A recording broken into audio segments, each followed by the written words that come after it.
Ellen. First of all, let me say I'm pleased to say that Ellen is a member of the Board of Advisors for the Rolling Center, and we're very pleased with that. She's the Vice President, General Counsel, and Secretary for Toyota Financial Services and is based in Plano, Texas. Previously, Ms. Farrell was Vice President of Social Innovation for Toyota Motor North America, Inc. She also served as the head of product law and the head of legal operations and oversaw the TMNA Law Department's technology and business operations functions. Prior to joining Toyota, Ms. Farrell was with Gibson, Dunn & Crutcher in Los Angeles, California. She's a member of the board of directors of Wings, a Dallas area nonprofit whose mission is to empower women, and a member of the board of directors for the Resource Center, which supports LGBTQ communities in DFW. Ms. Farrell holds a BA from Rice University and a JD from Loyola Law School in Los Angeles. She is a licensed certified public accountant in Texas. So we'd like to welcome Ellen Farrell. Thank you. Thank you so much, Eric. I appreciate it, and thank you for having me here today. I'm also going to touch on a little housekeeping, some of which Eric said, but I understand that he will circulate a copy of the deck. That's just FYI. So if I start moving more quickly through slides to account for time, don't worry, you'll get them. But please do feel free to ask questions or share your thoughts during the presentation. You don't need to wait till the end. I'd really like it if this were a conversation rather than just sort of me talking head here on the screen. And I do want to emphasize, okay, I'm not an expert in D&I, and I'm not really an expert in leadership writ large. So what I'm sharing today is just one gal's take today, because my views on all of this are evolving over time, as I think all of us try to do continuous improvements. That's sort of the Toyota way, but just to get better over time. So I may not have the answers, but I'm happy to have the discussion. And I do apologize in advance if some of the initial part of what we're talking about seems a little basic, but Eric asked that I provide some D&I level setting content today so that we're all sort of talking or starting from the same page. So with that, I will turn to diversity, equity, and inclusion. What it is and why does it matter? So this is a quote that I like quite a lot. It's from Hermann Hesse. He was a German Nobel laureate for literature in 1946. It is not our purpose to become each other. It is to recognize each other, to learn to see the other and honor them for what they are. And I'd add today who they are and what they bring. And I will also note that when he wrote this back in 46, it was honor him for what he is, but we as a society, I think, have evolved to beyond just assuming that the people that we should see and honor are just men. So diversity, what is diversity? It's the presence of differences that, that can help us appreciate the different experiences that we all bring. So some of the differences include race, gender, religion, sexual orientation, gender identity, ethnicity, socioeconomic status, language, disability, age, religion, political perspective, life experience. There's a whole range of things that each of us individually bring to the table.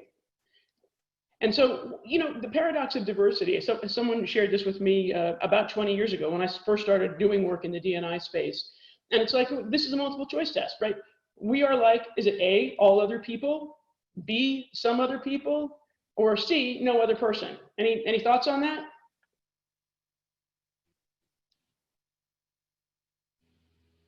Okay, well, the answer, good. I'm glad you didn't jump in with an A, B, or C, because the answer is D, all of the above. We all are individuals, right? So, but fundamentally, we're all human beings. So that we have in common with everybody. Then we have in common with some people certain shared experiences, whether it's because I'm a woman or it's because I grew up in Texas. Those kinds of shared experiences may help things, may help us connect in some ways and may bring some commonality to our view of the world and how we approach things. But all of us are like nobody else because we are individuals. And I don't just mean our fingerprints are different. It really, I mean, what our experiences through our life, we are human, then those experiences affect how we view the world, how we interact with the world. So I like to use my sister as an example. We share the same genetics, at least that's what my mother told me, and I believe her. And we grew up in the same environment. and we are about 180 degrees apart in terms of personality. But we have so many commonalities from having shared those same experiences growing up, yet many of them are somewhat different from our own life experiences after we stopped living in my parents' house. And some of it is just how we're wired, and we are wired differently, right? So I'm going to show you 3 graphics about the iceberg of diversity and the lenses that we see.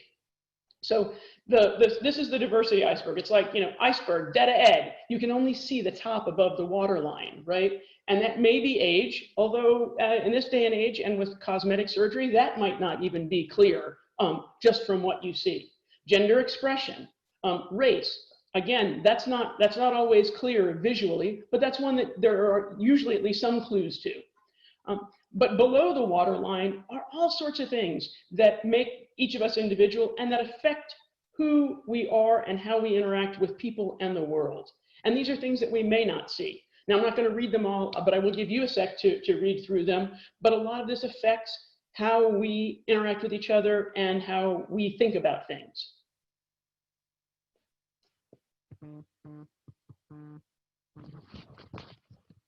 Another way of looking at this is the cultural iceberg. So where we were raised, regardless of what my race or gender is, if I'm raised in one culture versus another culture, a lot of the things that make up who I am and affect how I view the world, how I interact with the world, may be visible, some of them, maybe the kind of food that I eat, the language that I speak, the music that I listen to, the holidays that I celebrate. But a lot of it is below the waterline too. You can't tell just by meeting a person or looking at them or even just having very, very casual conversation with them. And although this may feel like I'll give you a second to take a look at that as well. And this may feel like this is like overkill on the point, but let's talk about social identity groups in the workplace, because we are talking about leadership in the workplace. And in the workplace, some of this stuff we bring to the table, and some of it is visible, and some of it is very different than the diversity iceberg or the cultural iceberg we just saw, because it includes things like where you are in the work hierarchy. Are you an administrative professional? Are you the CEO of the company? That impacts how people interact with us in the world. And some of them, again, are internal. They are who we are, race, age, gender, etc. Some of them are external. You may see some of that, you may not see that, and some of it relates to the organization. Where do you work? Are you, as most of us are now, a remote worker? Although some of us are working. Are you an essential worker? Those kinds of things. So these are all pieces of the puzzle that it's helpful to understand as we're interacting with our colleagues in the workplace. Was that a question? No, but this is Eric. I do have a question, if you don't mind, and you can Sure. pitch this one to later. But when you look at the things you have in the internal circle, in some ways, isn't it correct, and you can push back on that many of these things are viewed as binaries in our society, right? So you're either this race or that one, or you're this gender or that one, or LGBT, is a binary sort of thing. How does that sort of construction affect how things happen sometimes when it's probably a lot more nuanced than what we usually say? I guess if I understand the question correctly, I'll try, and if not, please jump in with some clarification. Some of these may appear to be binary, but I don't know that they all are. Race could be binary if you are solely the product of going back into history, parents who were all Italian Americans and they started out in the Roman times, and so that's your entire lineage.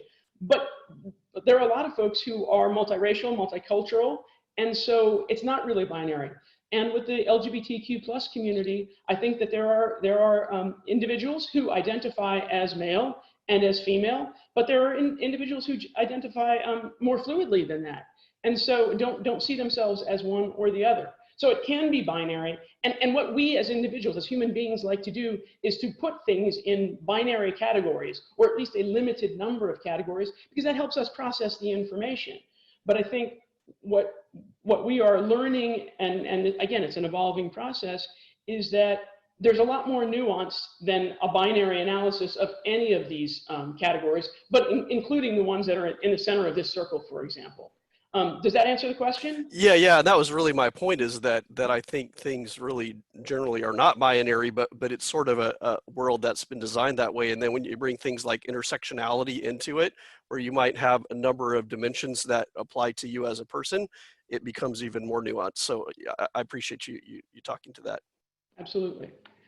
So the next part of DEI, so diversity, equity, inclusion, is equity. So equity is promoting justice and fairness and impartiality as we build the systems and programs and processes with which we interact with the world and with each other. The next slide, and I like this one because it shows that, you know, equality is good. It is on the far left, you see everybody gets a box to stand on to look over the fence. But that equality doesn't actually translate equally to everybody. Everybody's treated the same. All three individuals, they get a box, but the box is not particularly useful to the third on the far right person, and is less so to the one in the middle than it is to the one on the far left, who actually probably doesn't even need the box. So in the middle column, that's equity. Different supports are made available to make the game visible to all, to give each of them equal access to the game. And then the third, which I didn't put the versus justice up there, is the concept that maybe you don't need an accommodation or support because you remove the barrier. So systemic issues that place barriers in front of some or all people are removed so that there's broader access. Now, there's still a fence there because, at least in this context, it's a safety issue. Another way of looking at equity versus equality is you can provide everybody a bike, but if you provide everybody the same bike, the short-statured person who may be a child up front isn't really able to ride it probably safely. And the person with a different physical ability at the far left in a wheelchair isn't able to ride it at all. But equity is the opportunity to provide, again, customized tools to help lever the differences that we all bring. Were there other questions? I mean, I don't know whether the buzzes I'm hearing are questions or whether I should just keep going. I think you can keep going. Sometimes as people enter, it's not on mute. So Okay. We could say, though, at this point, are there questions or any comments?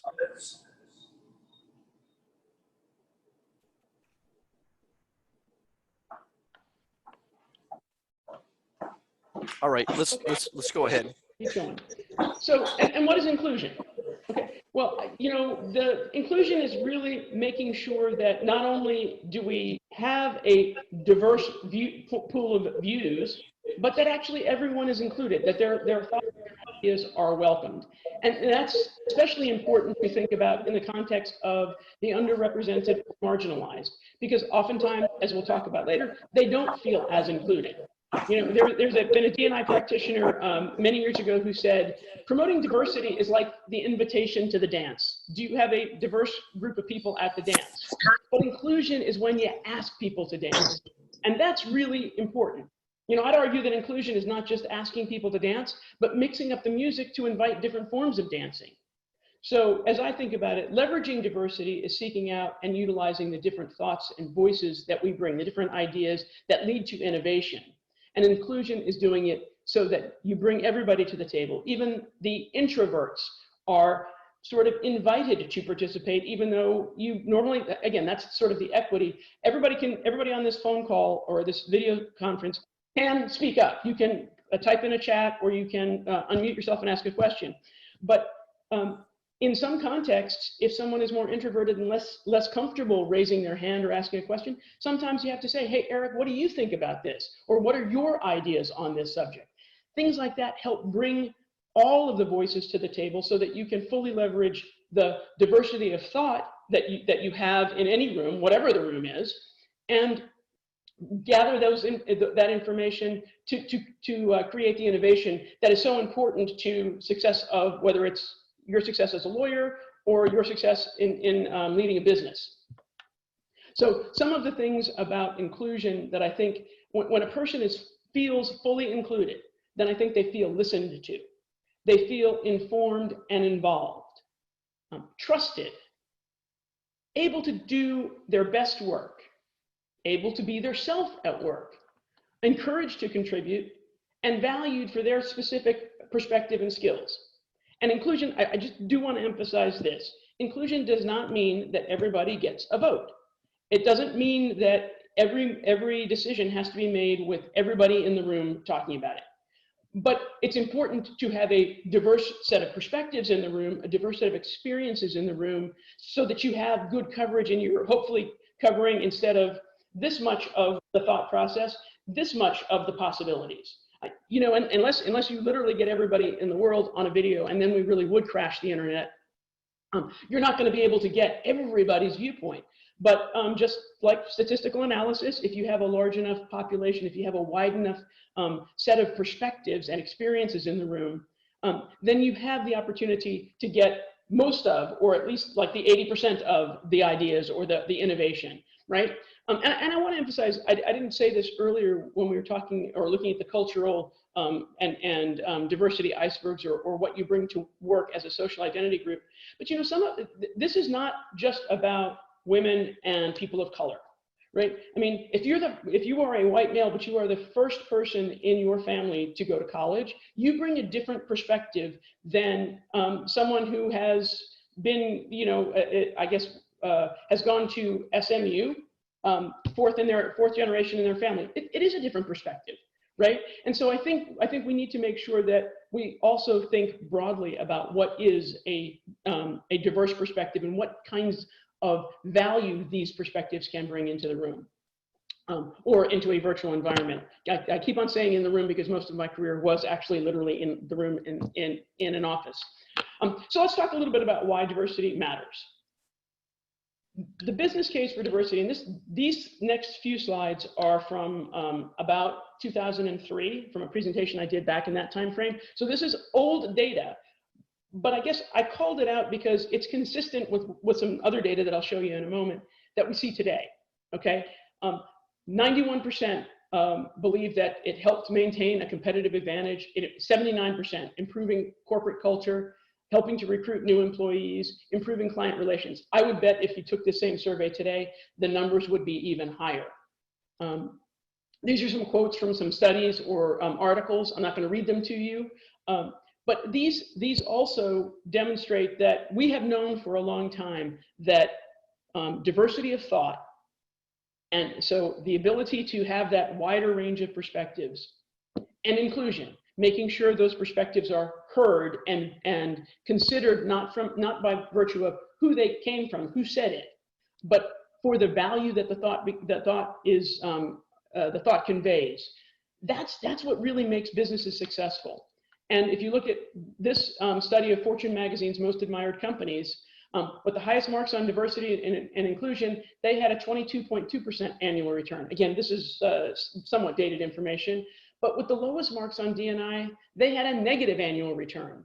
And compared to the S&P average, they were 16.3% higher.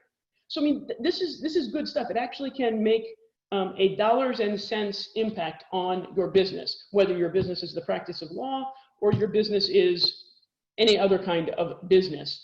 And I will say, the legal profession I love it, okay? I've been a lawyer for virtually all of my career, not all of it, but for virtually all of it. And I love the practice of law. And I think lawyers generally, and anytime you make a generalization, you're gonna miss the mark with some people, but are engaging, smart people, and they have good ideas. And I think lawyers make great business people too.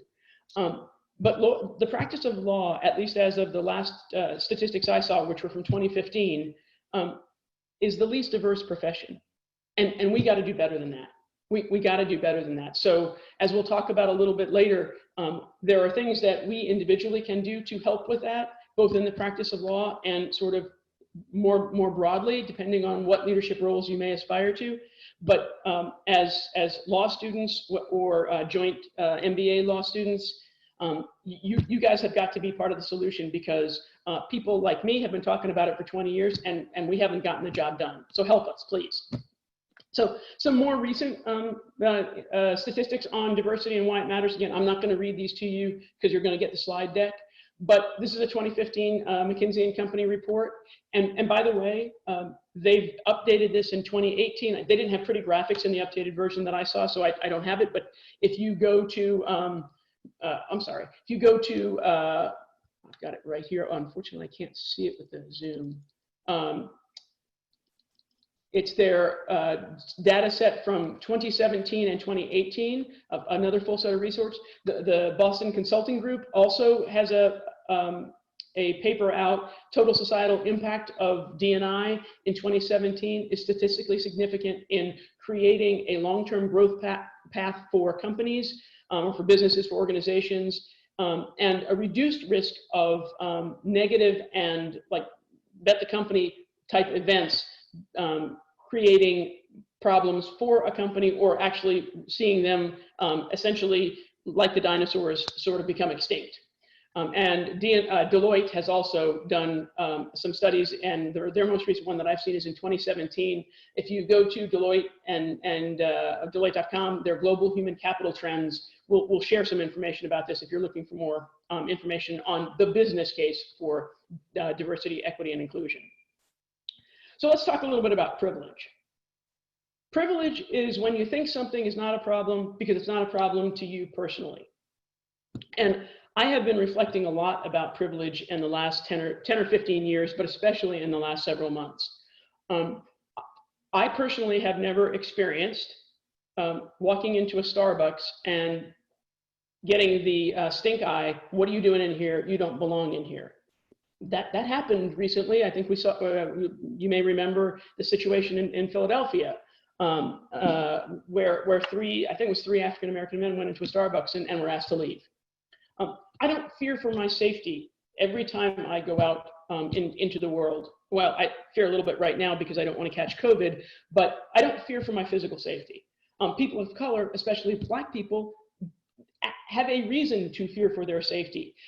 And it's interesting, there's a really good Wall Street Journal article that came out last week, African-American executives talking about their experience as people of color and the kinds of interactions that they've had that could have been life-changing. I actually talked to one of my colleagues at Toyota, and he was recounting a time when he was in, I think he was in high school. He was a member of the basketball team.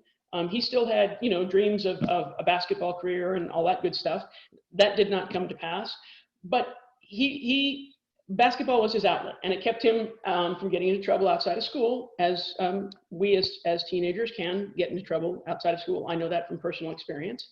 And he was at the mall, just hanging out with his friends, and he's an African American. And a police officer came up to him and his friends and said, "Hey, if you guys aren't buying something, you need to leave."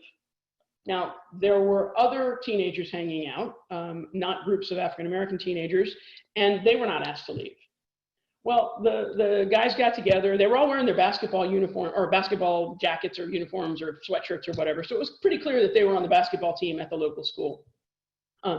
They sort of pooled their money because they didn't have much, and they went and bought some cookies or something at one of the places, and they were carrying those around. The same police officer saw them again and said, "I told you, you need to leave. And you need to leave." And my colleague said, "Well, no, you said we needed to buy something. We did."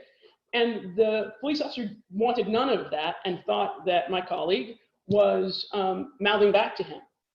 And at that moment, my colleague, and I'm trying not to use his name, so I apologize for all of my colleague said to himself, "I can either stand up for myself, or I can just swallow my pride a little bit and hopefully leave without an impact." And I don't think he thought that he was in danger of being killed or shot, for example, but certainly he could have been arrested for mouthing off to the police officer, for not following instructions, for disrupting the peace, if he had talked back. And if that had happened, I mean, as he reflects on it, my life might have changed, because if I had been arrested, I would have been kicked off the basketball team. That was the school rule. So he wouldn't have had basketball. That kept him focused on school, and his hopes to get into college and play basketball kept him really focused on school. And it also kept him out of trouble in the afternoon.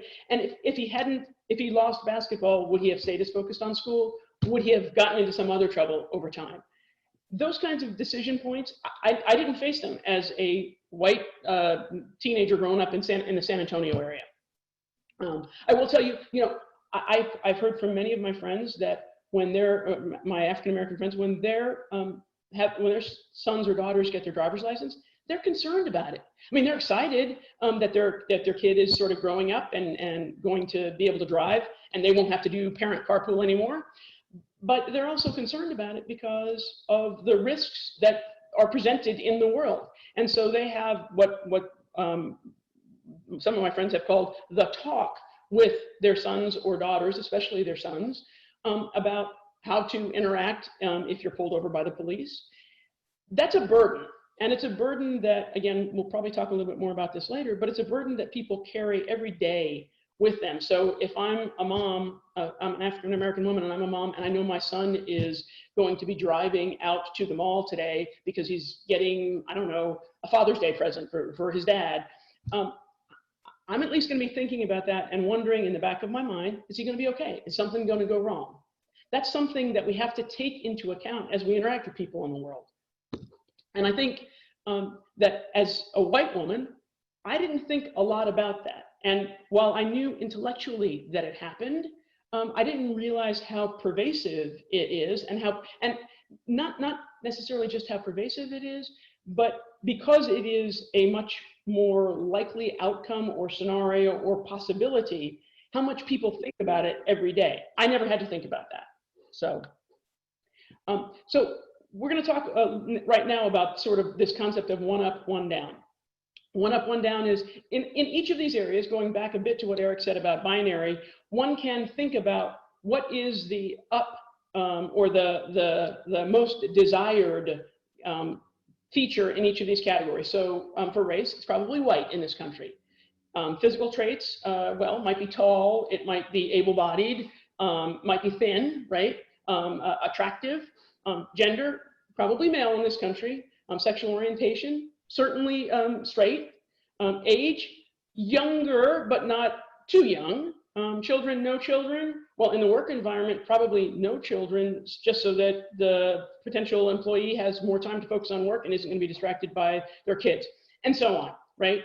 And so you can think about what all this is the good, if you will, and this is the other, and that may be a whole litany of others, but we think about it that way. And so I think it's easy sometimes for people who are in the up category to have a different perspective than people that are in the down categories.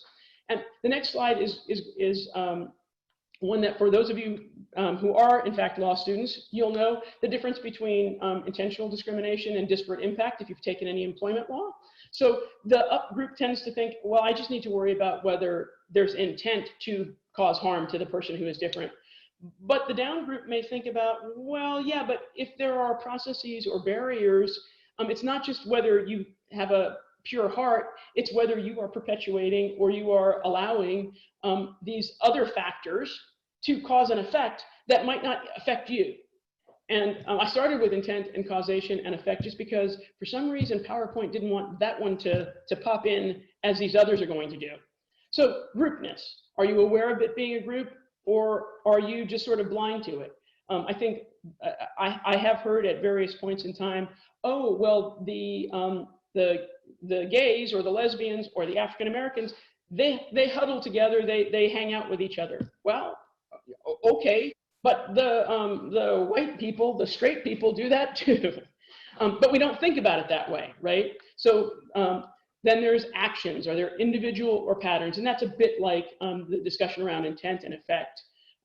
Again, privilege, are you aware of it? Are you unaware of it? Power, focus, belief systems, participation, and what the timeline is to get to equality or to get to equity. And it's a very different perspective if you're in the group that is sort of up than if you're a group that's not in that up position. And Eric made a really good point about intersectionality. And this goes back to, there are many, many characteristics that we all have. So as a white woman, Okay, I am in the up group on race, but probably the down group on gender.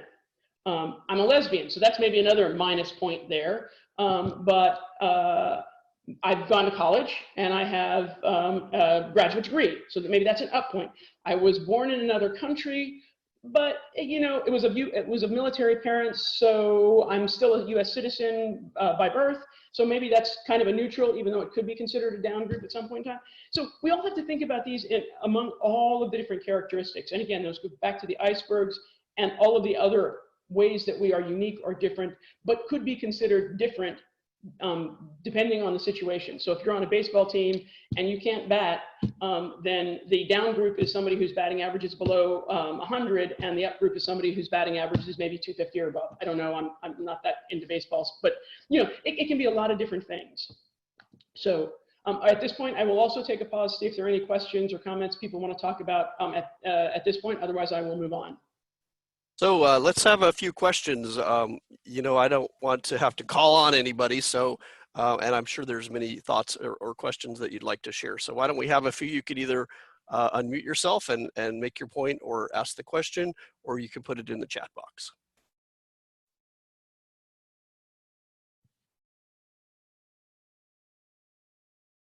I have a question. Something that came to my mind was with the kind of diversity that we have, and thank you so much, Ellen, for explaining it so beautifully. Do you think we can ever reach the point that everybody will feel included? That is a hope and an aspiration.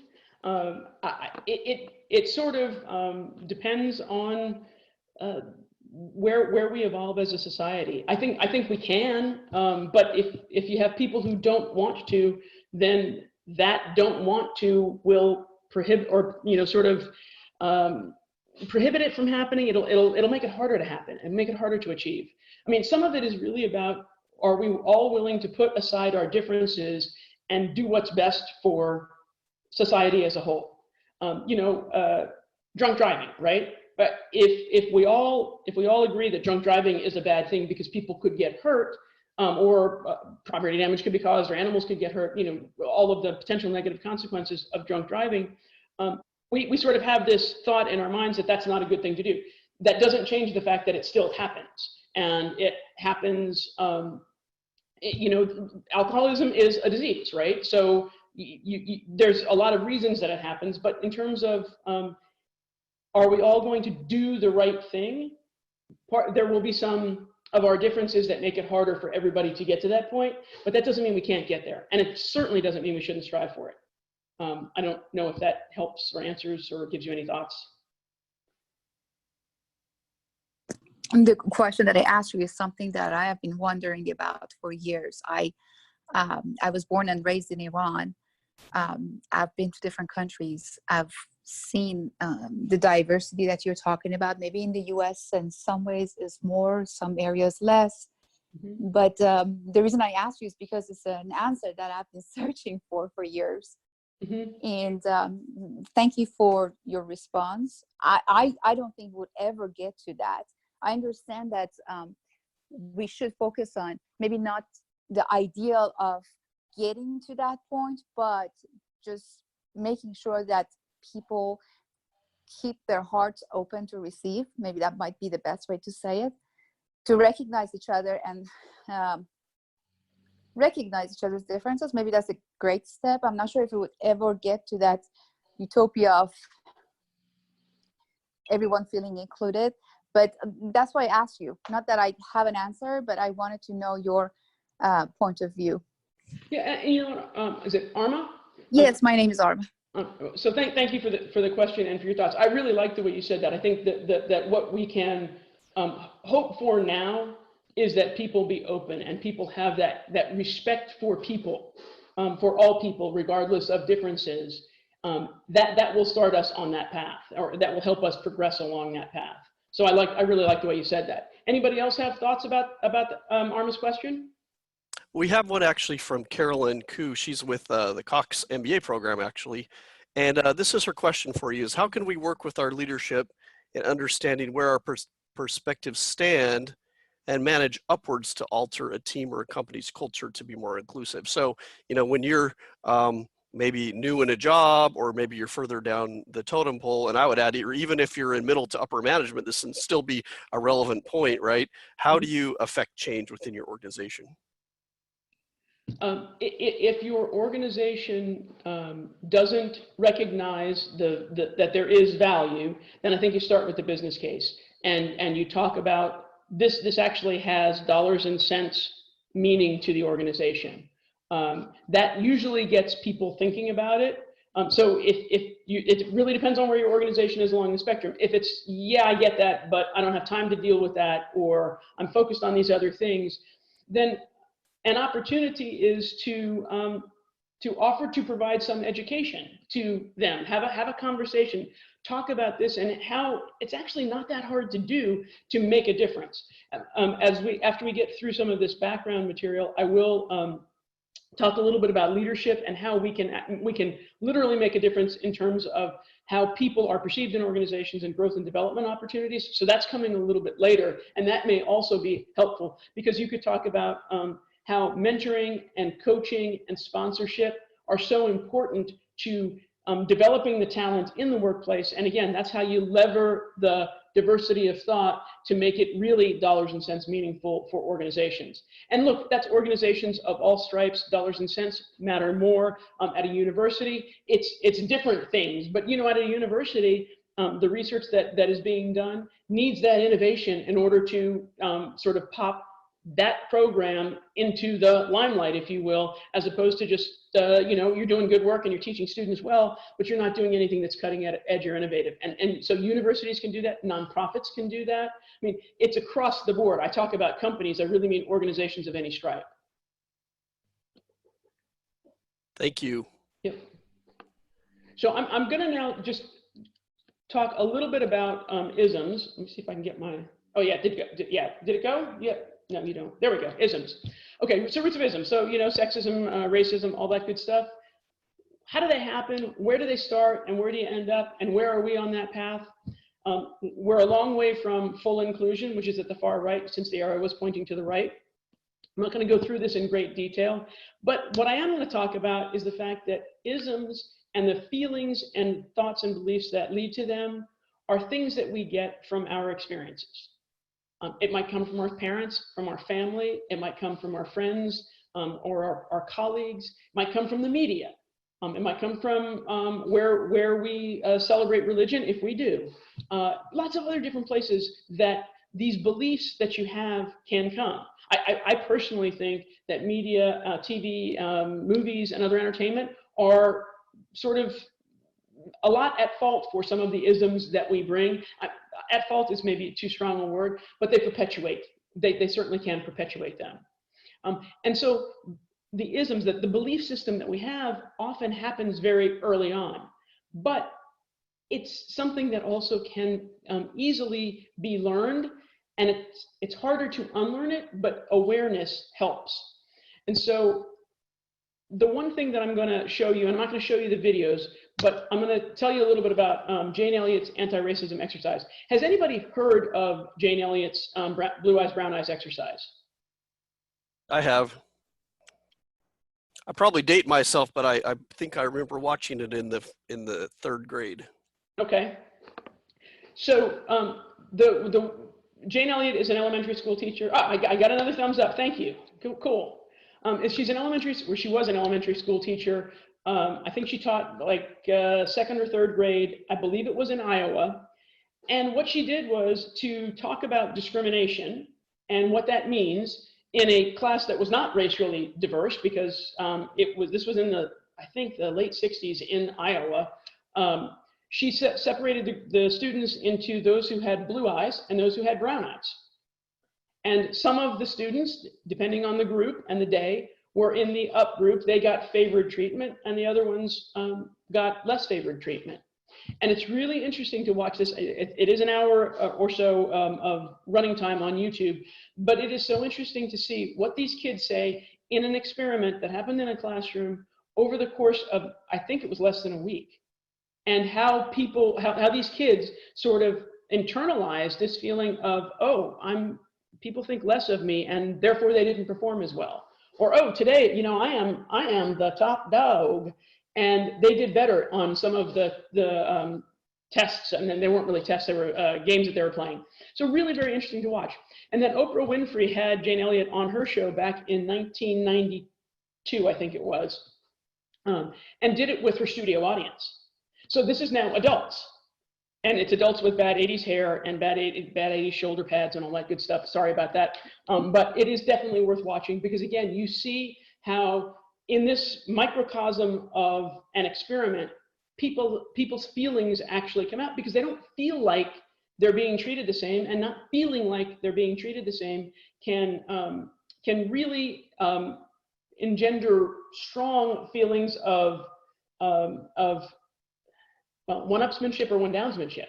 Another good example, and I don't have the website address for you here, is the Stanford University experiment that I think they only did it once because it really got bad, about assigning students to either be prisoners or guards, and how the guards treated the prisoners. These were people who were colleagues, peers, friends, and in that experiment, it got very different in terms of their interactions because of the power dynamic. And that's really what one up, one down is. It's a power dynamic. It's I'm in a relatively stronger position than you, and I am going to lever that stronger position to my advantage. So my mouse isn't working, but okay. So that's sort of what we talk about, the fallacy of the meritocracy. If in fact we are all equal, then it should be a fair race, and we can, the fastest person will win. The most talented individual will win.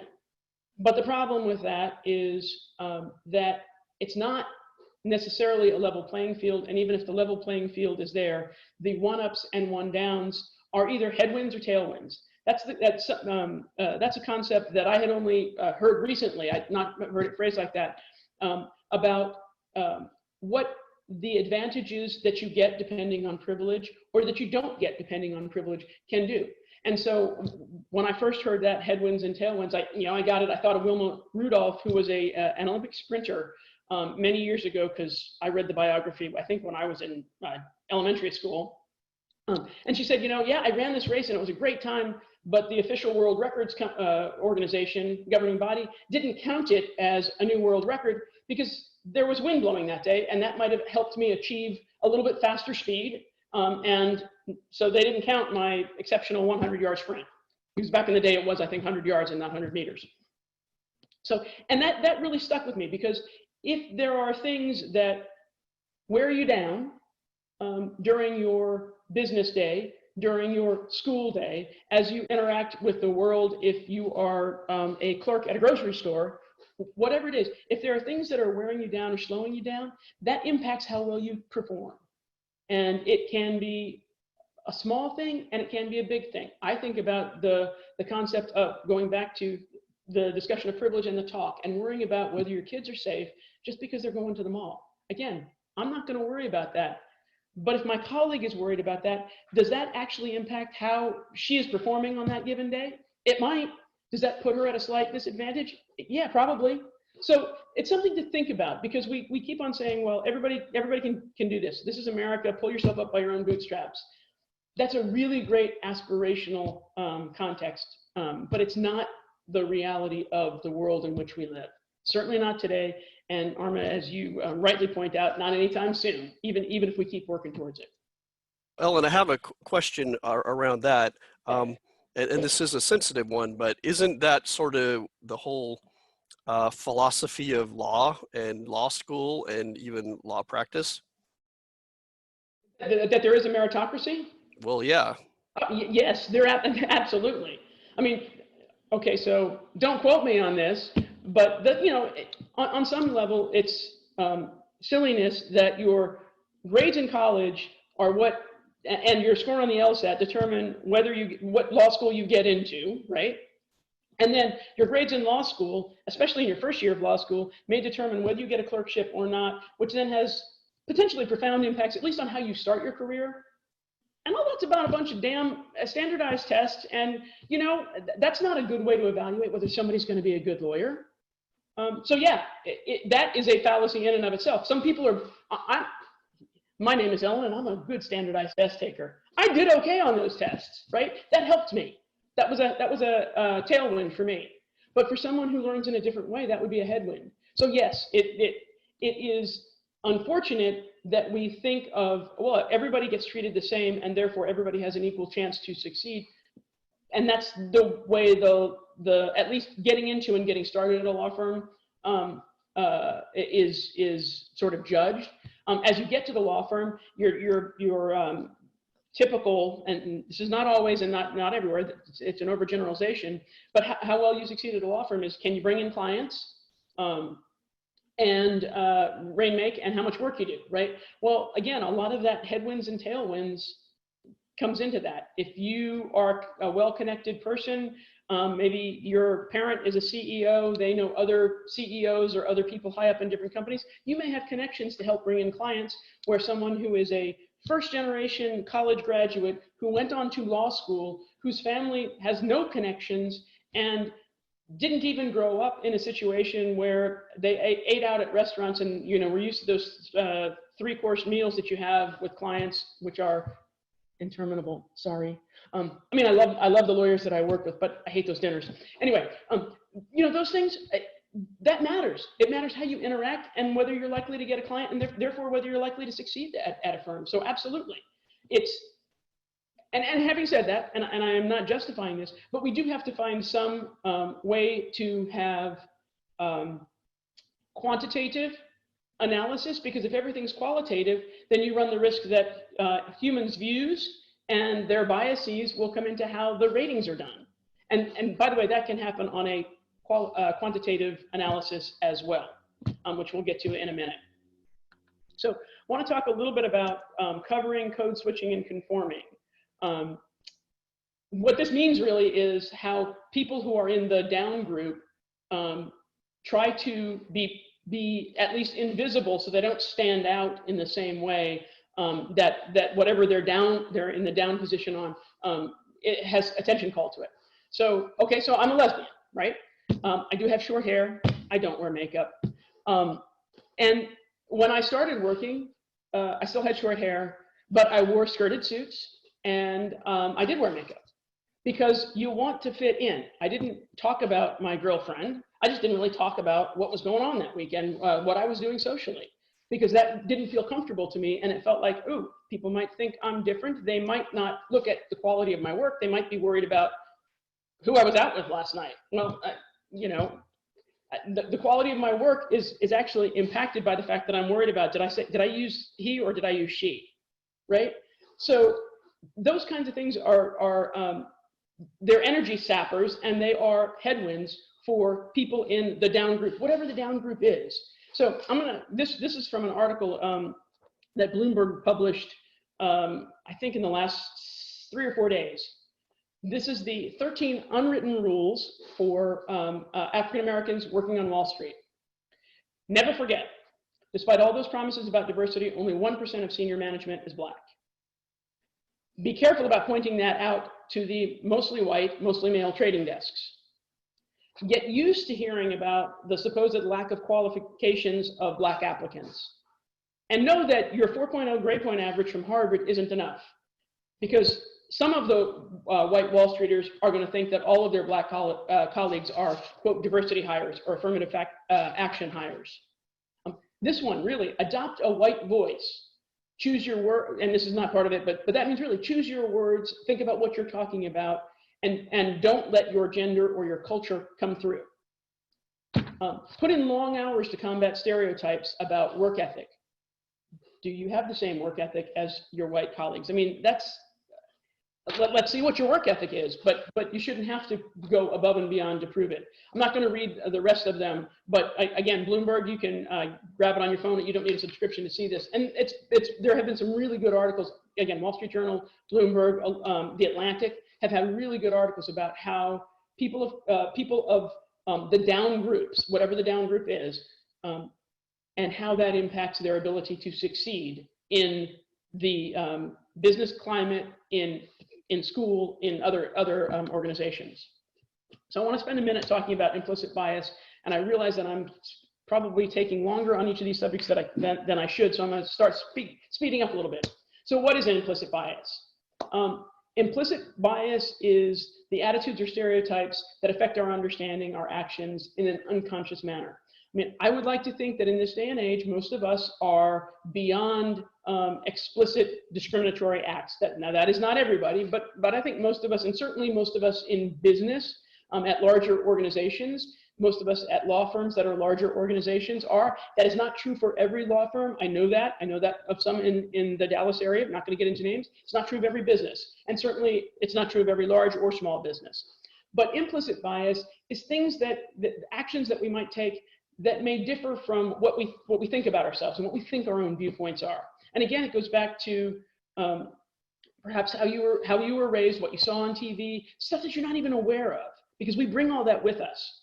So here is a slide about performance in an organization. Let's say that there are 8 levels of progression, level 1 being the lowest level, level 8 being the highest level, okay? And if you start off with 50% females in the lowest level, level 1, and 50% males, and for this purpose, we're going to assume binary, even though you could have another category of fluid, but let's start with just males and females.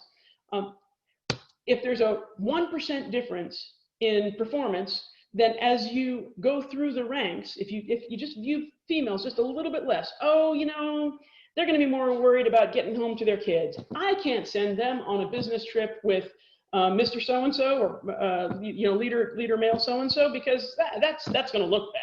Or I'm not going to invite them to play golf because they probably don't play golf or they don't play as well.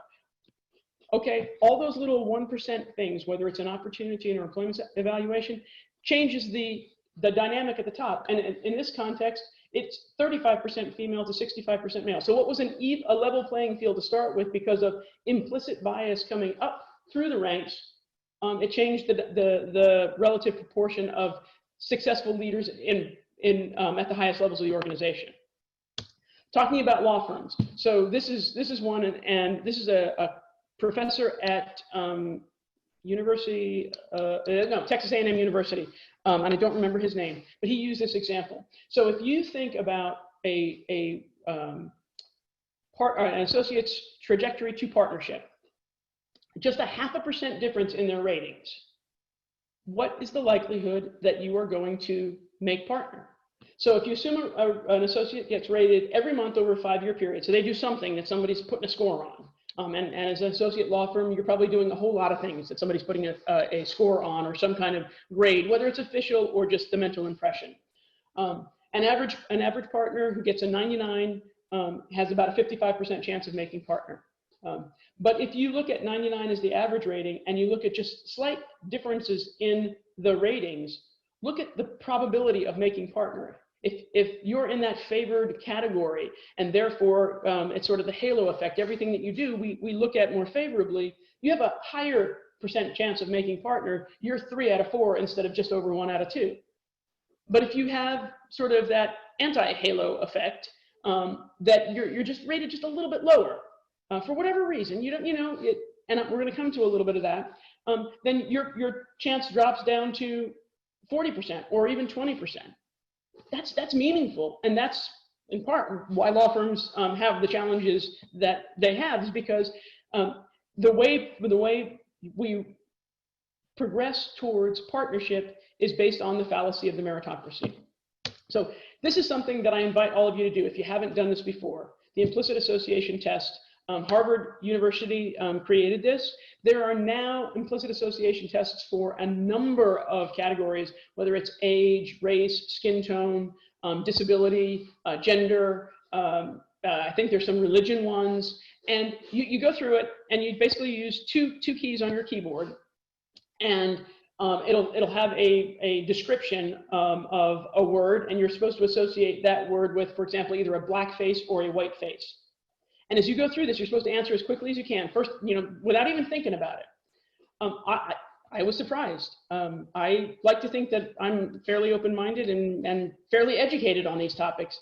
And I was surprised at my score on this. So, and I don't remember what it was, otherwise I would share it with you. But I mean, I think, as I said, you know, at the beginning of an Alcoholics Anonymous meeting, my name is Ellen Farrell, and I'm an or my name is Ellen, and I'm an alcoholic.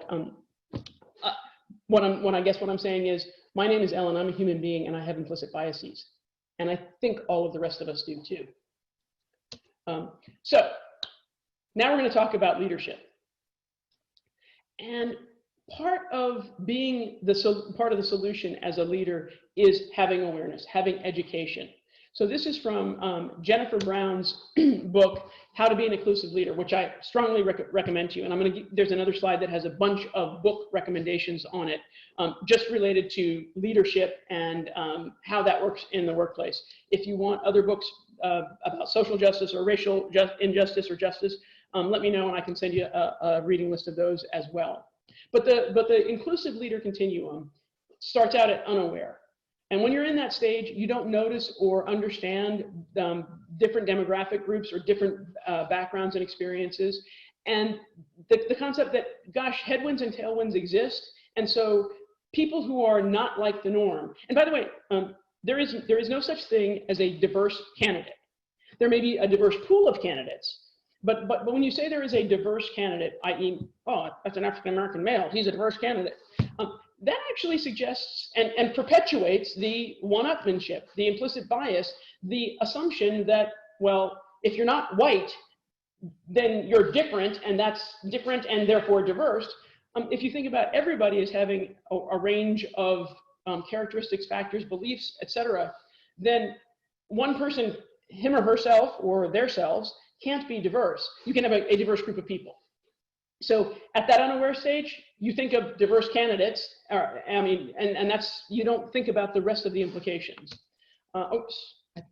When you are aware, you start being aware of the fact that the playing field is not level in the workplace or other parts of life. And maybe you, even though you have good intent, you maybe have been blind to how to be inclusive of people or the impacts that might happen to others, right? So in this stage, you start really trying to do a little more education and learning other people's perspectives, your perspectives, their stories, your stories, understanding biases, and what you can do to minimize them, right? So in the active stage, you're really working proactively towards equity and equal opportunities for all, especially those who are underrepresented or marginalized based on their identities, their backgrounds, their experiences. I mean, again, a first generation college graduate may be marginalized based on their experiences in the world, because it might have been a smaller world than someone else, again, who's had four generations of folks who've gone to college. Me, I'm not a first generation college graduate, I'm a second generation college graduate in my family. But I will say that when we were thinking about law school, when I was thinking about law school and even in law school, this concept of what the summer program was, I had no idea what that was. I didn't really know how law firms worked, and that's not my parents' fault. It's just they didn't have that experience, and I didn't know anybody with that experience. So again, you've just got to understand that in this phase as active, you understand that okay, there are differences in the world, and we just need to, you know, build new muscles to accept them, to understand them, to get out of your comfort zone. And then as an advocate, you become more of a voice that is capable of transforming biases by talking about them, even though they're uncomfortable. And that can actually spark meaningful and widespread and lasting change. So being an advocate is hard. Actually, all of this is hard, except perhaps unaware. It's all hard, but it's all part of a progression. So let's talk about becoming active and dealing with implicit biases. So why do we need to address implicit biases? Again, because it helps level the playing field. It helps bring equity, not just equality, or even better, it removes those systemic barriers, right? So this is a study that was done in, I think, 2014. And it was an identical memo by a hypothetical student named Thomas Meyer. And you see his credentials on the screen: third-year associate, NYU law school grad. And this memo was provided to 60 partners from 22 different law firms. Of the 60 partners, there were 23 men and 37 women. Of the 60 partners, 21 were racial or ethnic minorities, 39 were Caucasian. And the only differentiation in the memo was what the raters were told about the race and ethnicity, gosh, I can't say that word today, I don't know why, identifier, okay? And 53 of the 60 partners only provided a complete response. So the Thomas Meyer that was identified as an African-American, the overall score was 3.2 out of 5. The Caucasian Thomas Meyer got a 4.1 out of a possible 5 points on the overall quality of the memo. Again, it's literally the same memo. Literally the same memo, okay? The spelling errors that were noted in African-American Thomas Meyer's memo, 5.8 on average. In Caucasian Thomas Meyer's, 2.9. Now, there were not 2.9 fewer spelling errors in White Thomas's memo, but they were noticed less often, okay? Technical errors noted, 4.9 versus 4.1. Errors in fact noted, 3.9 versus 3.2. On the same damn memo. There has to be something that's going on in the wiring process that makes that happen. And that's an example of an implicit bias, right? And so here, this slide has some comments on the work overall. The White Thomas Meyer, generally a good writer, but needs to work on blah, blah, blah. The African-American Thomas Meyer needs lots of work.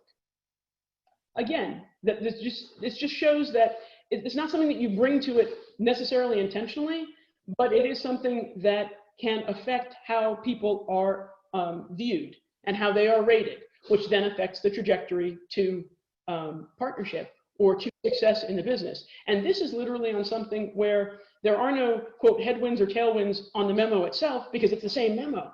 So there are similar studies for bias in gender. Law students, male and female law students, they more closely associated males with judges and women with home and family. Or how you, and the second study talks about how you frame your job descriptions, how you frame the qualifications for a position. The words you choose can either invite a diverse pool of candidates or exclude a diverse pool of candidates. If you say that you need someone who is an aggressive blah, blah, blah, you're probably going to get fewer women to apply for the job than you otherwise would. Another implicit bias with respect to race. Based on the names of the candidates, did they get, with similar or the same qualifications, did they get the same number of callbacks? And the answer was no. Just based on sending in a resume in response to a job wanted ad, or something along that. It might have been on Indeed, although I think this is a little earlier than Indeed online job searching.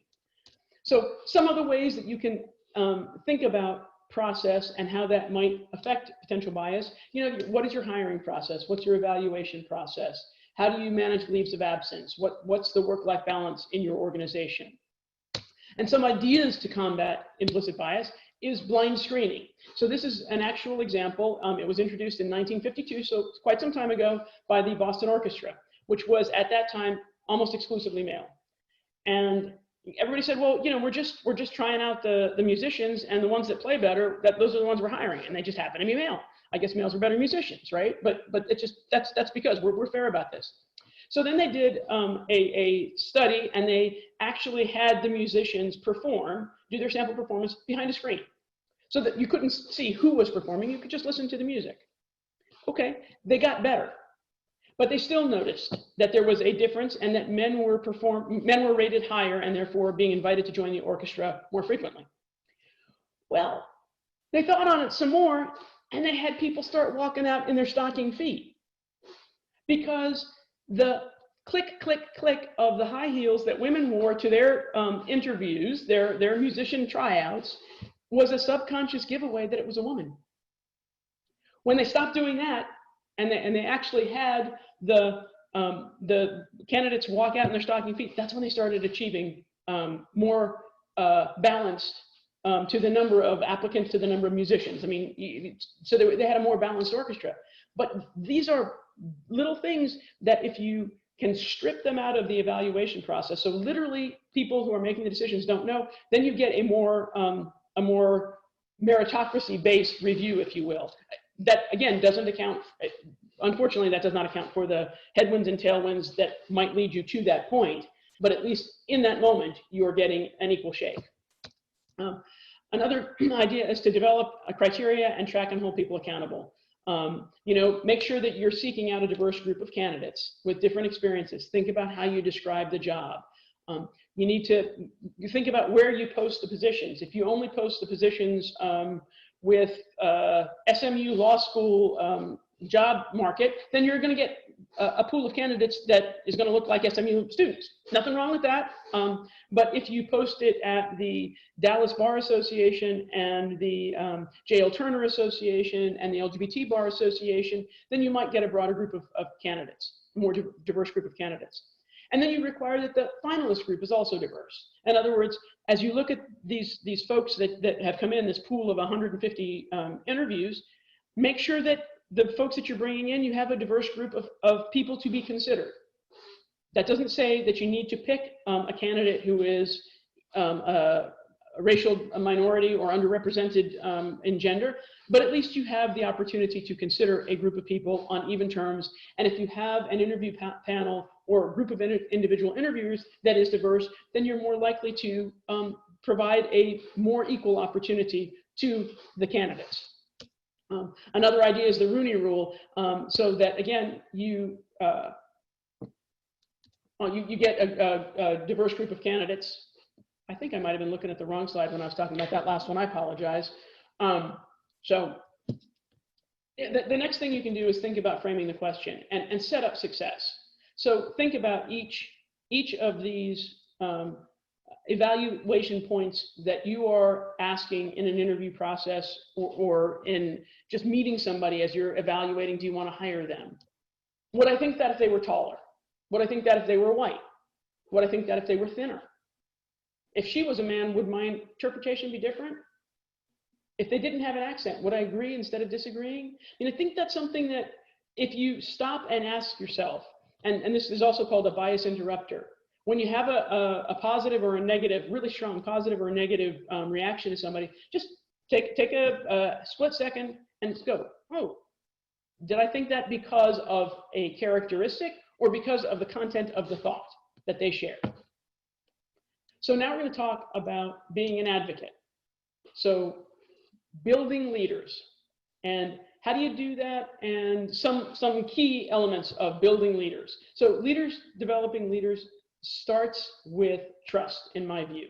In order to be a good leader, your team has to trust you. And in order for you to be trusted, I think you have to be somewhat authentic. You have to share a little bit about yourself. Because when you share something about yourself, it opens up the possibility, the freedom.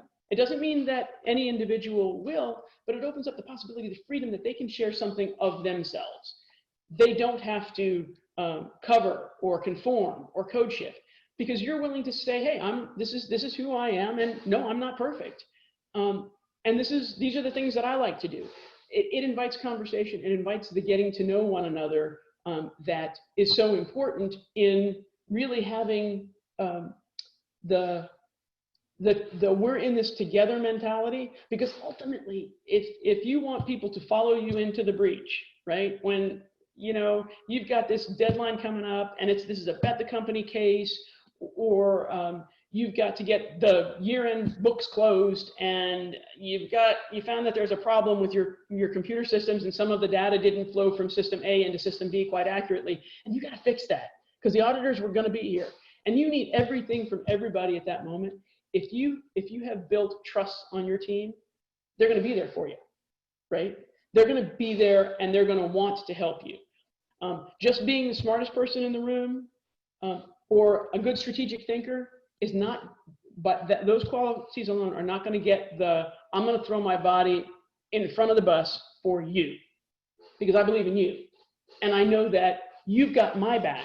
If I make a mistake, you're going to be there for me. And you're not going to, fire me for it or take other, negative action. It's going to be a learning opportunity. Okay. So the difference between coaching, mentoring, and sponsoring, they are all really critical things, but there is a difference, and it's important to talk about that. So coaching concentrates on the performance, right? And it thinks about what opportunities you have to be better.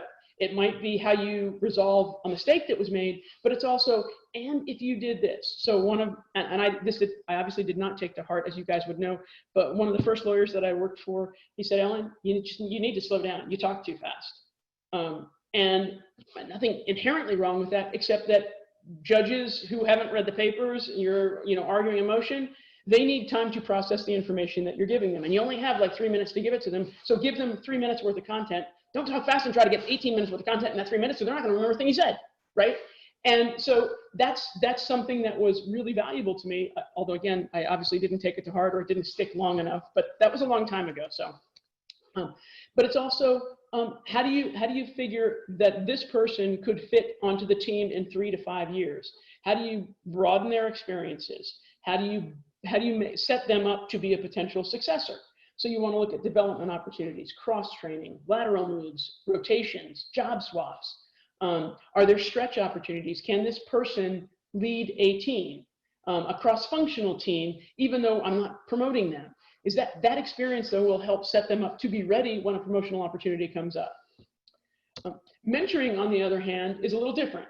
In mentoring, and there's a whole bunch of different kinds of mentoring, but in mentoring, the individual mentor gives advice and helps them develop skills, not necessarily in the direct job content, because you're typically not the person's manager or supervisor.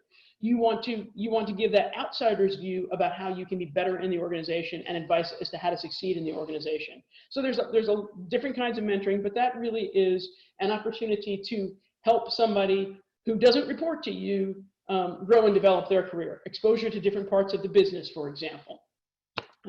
So this is a good quote. I'm not going to read it to you because A, it'll be on the slides that you get, and hopefully you can see it on the screen, about the difference between sponsoring and mentoring.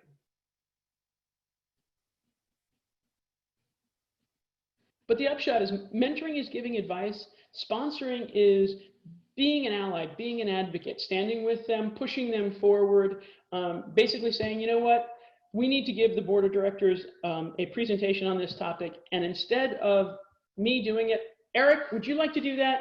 And I'm going to help you get ready for that so that you do it well. That's an opportunity Eric never would have had if I hadn't said, I've presented to the board. I want him to do it because that's going to help his career. He's going to get the experience and visibility to executive leadership that he otherwise wouldn't get. That's what sponsorship does. So when you sponsor someone, you believe in them, you believe in their potential, and you believe in their skills. And you are committed to growing and developing them with those stretch opportunities that they might not otherwise have had. And you understand that, and they understand that when Ellen says, Eric's your man, he's going to get the job done, I'm putting my credibility on the line. Because if Eric does it, it is going to reflect on me. So you've got to have that mutual trust. And again, you advocate for them, you look for opportunities. Hey, Eric might be good. I know it's a lateral, but I think he's got the skill set to do that other job. And again, sponsorship is a two-way street. I'm not going to go through all of the ways that it's a two-way street, but it requires a deep and abiding trust between the sponsor and the sponsee. And there are a couple of different kinds of sponsorship. I mean, one can be individual, one can be sort of programmatically within the organization. Both work and both have that same fundamental, the executive sponsor or the sponsor. You don't even have to be an executive. You can be a manager and be a sponsor of somebody, but you're in a power position typically because of what your role is in the organization so that you can help that individual advance their potential, get the experience that they need to grow and develop. So as a leader, what do you bring to sponsorship? What do you have that can help team members develop? And what might you want in return? I mean, I'm not going to say how old I am, but I think you've gotten the sense that it's a ways back, and you can see the gray hair, so it's clearly some ways back. So millennials, what do they think? What do millennials think? What is their perspective? So if I'm sponsoring a millennial, I'm going to get a different perspective from them, and that's going to help me do better in my job too, right? And then again, you want to be intentional. So what can I do? Not just, I'm going to look out for so-and-so, I'm going to look out for Eric and make sure he gets an opportunity. No, I'm going to come up with a game plan. I'm going to think of 3 things that for Eric this year or in this quarter, I'm going to create an opportunity for him so that, again, if you mean it, you're going to measure it, you're going to hold yourself accountable, you can actually help it as opposed to just having good intentions. And as you think about the sponsee that you want to work with, here are some things. What can you deliver to each other? What can you give to each other, bring to the table? What are the things that he or she needs to work on? And I meant to switch all of these to he, she, or they, so I apologize. I did on the next slide. How do they distinguish themselves? And how does that work with my style and my fit? Because I don't want to create a mini-me, but I also want to be aware of the ways in which I can help them expand their potential by giving them different leadership styles, different points of view. So some best practices in sponsorship. I'm just going to, again, not read these all to you, but all of this isn't easy, right? To be a really good sponsor is hard work, but it is such rewarding work because you can see the people that you help advance their careers, their education. It makes a difference in the world. And by the way, if you are a really good sponsor in an organization, you're also creating, frankly, opportunities for yourself. Because I will tell you, especially as you get more senior in an organization, one thing that you have to do before you, well, almost always have to do before you can get promoted, is make sure that there's somebody who is ready to take your job. Because I might be a great general counsel, and they might think, Ellen, you could even be this level. But if they've got a gaping hole as to who they're going to put in the general counsel role, they're going to be less likely to think that Ellen is somebody that I can move to another role and give her new opportunities. No, but if Ellen's got a bench and she's got 1 or 2 or 3 people who are ready to step into that role, even if it's a growth opportunity for them, then there's more potential for me as well. So not that it should always be about Ellen, although it often is. No, but I mean, there's some benefit to the sponsor as well, to the manager, to the leader who is grooming the bench as well. It's not just to develop your people, but it also could create opportunities yourself. Here's that slide of book recommendations that I mentioned, and again, it'll be in the deck that you see, so I'm certainly not going to read that to you. The last thing I want to talk about is how innovative leadership is really important for lawyers. But Eric, I should stop now because I think we're getting to time. Are there any questions that we should be talking about? Well, if you want to do any sort of summation, that's fine, and then we can just open up to a few more questions. We have 7 minutes still. Okay, so I'm going to go through this really fast. Innovation, right? You got to think about what the business is trying to accomplish, and as a lawyer, you got to be there arm in arm with them, helping them to accomplish it. And as you think about risk and businesses taking risks, you need to think about what the risks are, what are the key facts, what is the universe of risk, and how do you then talk to the business about it. And the short answer is, in my view, the business always has the D unless you're in that orange slice of the orange jumpsuit territory. It's illegal, you can't do it. No, yes, there's risk there, but that's risk that you simply can't take. For some of it, it's like, it's a bad idea. You can do it over my advice not to, but it's really a bad idea. I wouldn't. And then the rest of it, it's the business's decision. But as you're trying to understand what all those risks are and what the implications are for the business, having that diversity of thought, that innovation thinking is going to help you identify them and maybe help you identify the 1 or 2 risks that actually could be really important to the organization. They might not have been obvious, and you might have missed them if you didn't have a diverse group of people in the room with diverse thoughts who feel included and will share them with you. So that's what I'm going to stop with. And again, you'll get the deck. So I'll go to you, Eric, for questions. Great, thank you. So let's see what questions we have. You can either put them in the chat box or just unmute yourself and ask the question.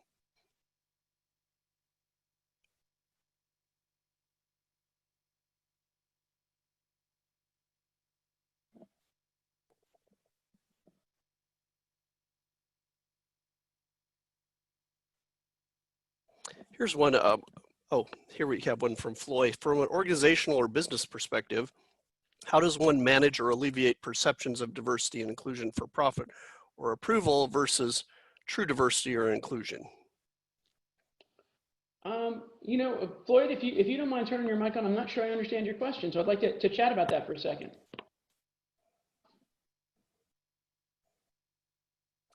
I don't know if Floyd, are you there? If not, I might paraphrase how I understand it is, how do you make sure it's not check the box? So in other words, organization may work toward diversity and inclusion for profit or approval, let's say, but is that true diversity and inclusion? Okay, so I think that you definitely want to make sure people are walking the walk, just not just talking the talk. And the way you do that is you look at how individuals progress through the organization. I think a lot of larger companies, but even smaller companies, you can use SurveyMonkey and do a free survey and ask some questions that we talked about around inclusion. Do I feel like I'm being listened to? Do I feel like I'm being valued? That will tell you a little bit about how the organization's culture is working. And is it working so that people are willing to bring their ideas to work, or is it really just one of those, I had a colleague who was kind of disengaged at work, and she used to say, it's their money and my time, and they are buying my time with their money, and that's all they're getting. And that's not an engaged person, right? So you can ask questions to, I feel like my leadership communicates well with me. I understand the strategic direction of the company. I feel like my voice is heard. And you can ask those questions in a quick survey and get some feedback. And then you'll get a sense as to whether it's literally just check the box, or there is a desire to have a culture that promotes diversity of thought and inclusion.